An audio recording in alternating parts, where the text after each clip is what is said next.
Last game, Boston played a fantastic defensive performance, beating a very good offensive team in the New York Islanders. And this good play, good goaltending, and everything has set them up for third in the Atlantic Division. But right now they take on a team that's only 4 points behind them. And 4 points behind the third place team in the Atlantic is 6th in the division. So there's a lot of ways to drop down. So it's literally the way it looks, by the way, with the Metropolitan Division being as good as it is. Third is in. Anything else? Done. As of right now. But that 6th place team is the Detroit Red Wings. It's an original 6 matchup tonight. It's Wednesday night rivalry, and we get to preview the new Little Caesars Arena on the Bruins Recap Show.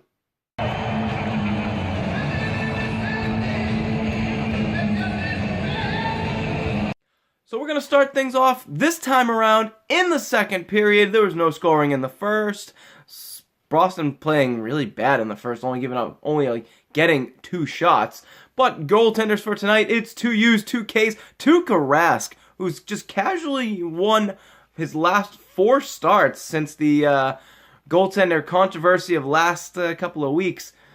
And then on the other end, it's old standby Jimmy Howard having a surprisingly good year. But that's also because Peter Mrazek has been horrible all year long for Detroit.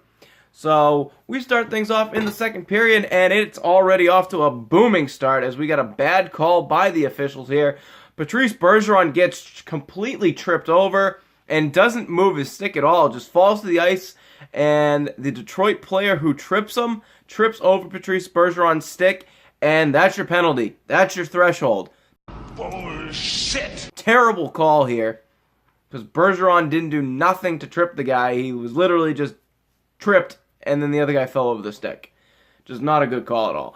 But, Detroit, to their credit, will take advantage of such a bad call. It's Thomas Tatar with a very beautiful shot with a screen on Tuukka Rask. Power play goal for Detroit. Makes it a 1-0 hockey game.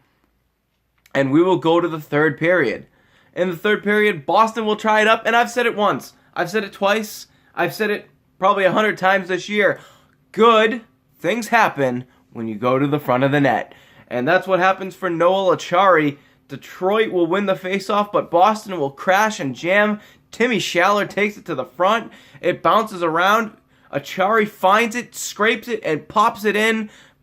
Dirty goal, gets it done. Makes it a 1-1 hockey game. A little bit later on in the third, Boston on the power play. Torrey Krug jumping into the zone, leaving David Pastrnak, the sole defender, and here comes a 2-on-1, and it's over to Dylan Larkin. He gets himself a breakaway as David Pastrnak's not known for his defense, makes a terrible decision. Larkin gets a breakaway, and you know the drill, Tuukka Rask always will let this one up. So shorthanded goal for Dylan Larkin. Special teams getting it done for Detroit. They're up 2-1. So we go a minute remaining in the game. Boston pulls Tuukka Rask. And it's Torrey Krug in the zone. Over to Brad Marchand. And this is a gorgeous pass by 3 Detroit Red Wings to find David Pastrnak, who has an open net. Just an absolute beautiful pass. David Pastrnak gets his 15th bowl of pasta on the year. 2-2, we go to overtime. Overtime! In the overtime period, Brad Marchand, Torrey Krug give and go on a 2-on-1 up the ice. Krug will give it over to Marchand. Marchand forced to go to the backhand, and he will backhand roof it top shelf. And, Sploosh City. And I need new pants. 12th of the season for Brad Marchand. 3-2 overtime winner. Boston will take this one. 2 points for your Bruins. Great finish. Not a good start, but a good finish. And let's take it quickly to the 3 stars of the game. Star number 3, a game-tying assist and a game-winning assist for Torrey Krug. Star number 2, the game-tying goal, David Pastrnak. And your number 1 star, the game winner and the game-tying assist for Brad Marchand. And you know what, boys and girls, this was so much fun. Let's do it again tomorrow as Boston will get the Washington Capitals and Alexander Ovechkin, and I do believe it'll be the return into the net for Doctor Who, Anton Khudobin. We'll see you then on the next Bruins Recap Show.